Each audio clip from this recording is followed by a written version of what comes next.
ultraviolet radiation, you have a dropping of pigmentation, and you have a pink Africoid, not yet a Caucasoid.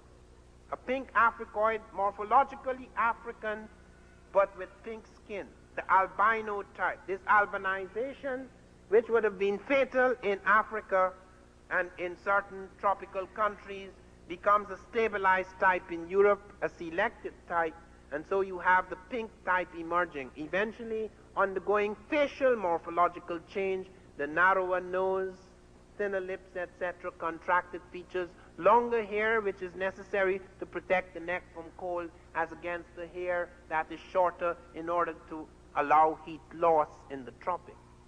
So then you have mutations, not evolution, but mutation.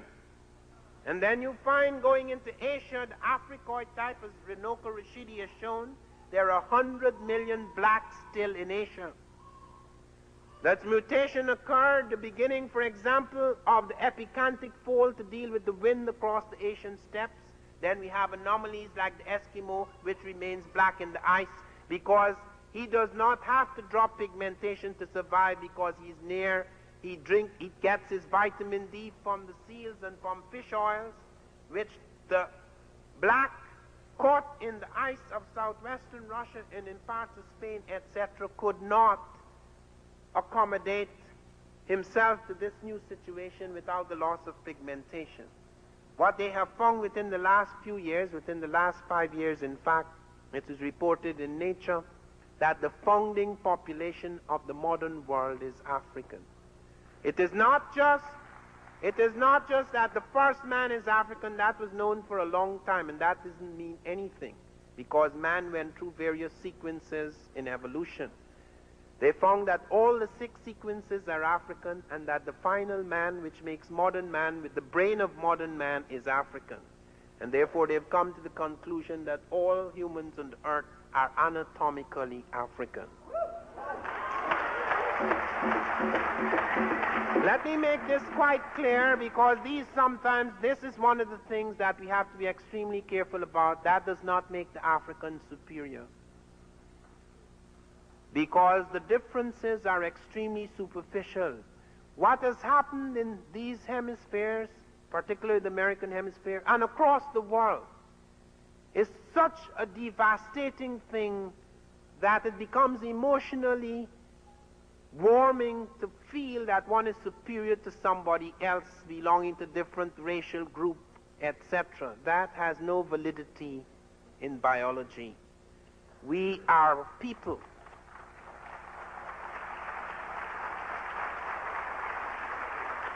And what we are involved in here is not trying to establish new superiorities and inferiorities. We are trying to put an end to these illusions about superiority and inferiority.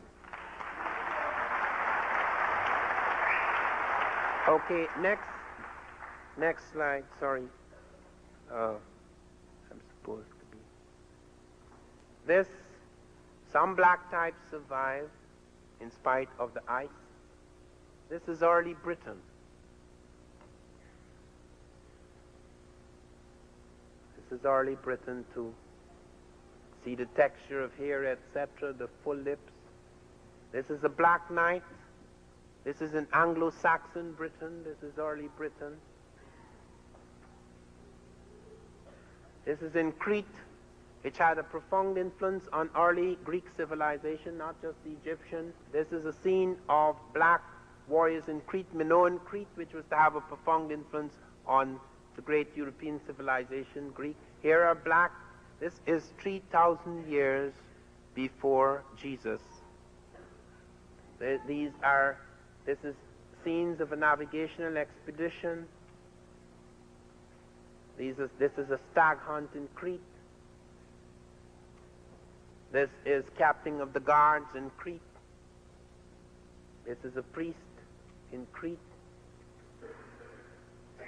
This is one of the things found at Tarseti. They found thousands of stoneware vessels, pottery, jewelry, ancient cloth, etc. This is showing some of the palace erects and facades. King sitting on his throne with the crown of the south. the falcon god, Horus, etc. This is God among the Egyptians. Once again, you see the African features with the use of red ochre, the ritual color that is used, that has been used for thousands of years. This is Isis, the sister wife of God, the feminine principle. The Egyptians did not believe God was a he. God is a he, she. Okay. A combination of the polar opposites. And there is little Horus, the sun. This is supposed to be Narmer Menes, the first Egyptian pharaoh. You will see lots of pictures during the talks that follow me, where you will see a far greater range of Egyptian types. This is Zoser, the builder of the step pyramid. When I say the builder, I mean he was the king who supervised the building. It is in his reign that Imhotep built the step. This is Imhotep, the multi-genius of this. As you can see quite clearly, he's the brown Mediterranean type. Okay. The tan Caucasoid. Okay. He was the man who built the first pyramid out of hewn stone. He was also a prime minister. He was also a mathematician. He was also a doctor. He was a very extraordinary man. And he was worshipped as Imhotep among the Greeks and Imhotep among the Africans. This is Mentuhotep, the first. And what is unusual about this is the red crown of the north and the white crown of the south, the joining of the two lands.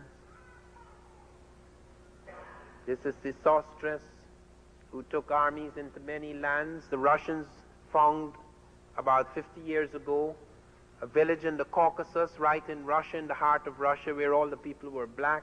They did not know where they came from. We do believe, however, that it could have had to do with one of Sesostris' armies, because he went right up into the Black Sea. We've even found blacks in Odessa. This is Akhenaten. They said the reason why he had a face like this is because he was sick. He is the man who brought about the religious reformation, and he insisted that they should only have one representation of the God. This is greatly misunderstood among a lot of people, because the Africans did conceive of a supreme being. In that sense, therefore, they were monotheists. However, they believed in the representation of various qualities and attributes of that God. This is something that also comes out in the later Christianity of Europeans, when the Europeans were eventually converted to Christianity about 2 centuries after the death of Jesus. They also introduced the various saints, etc., and people could call these semi-deities. They're not they are extensions and attributes, as the Egyptians call them, netters. Anyway, he insisted on this single God concept of just having one idea of the God, which led to fights between Aton and Amon, the priest of Amon. Eventually he either disappeared or was murdered or went away. We do not know what happened to him, but he's very famous as the great religious reformer. This is King Ai, who became prime minister during the reign of Tutankhamun. This is Tut here.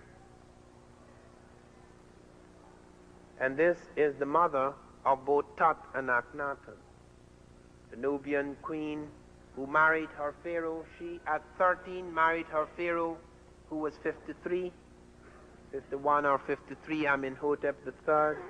She became the most powerful woman on earth for 50 years. When her pharaoh began to wither with age, she filled the void. Kings of Asia bypassed him to talk with her about the affairs of state. when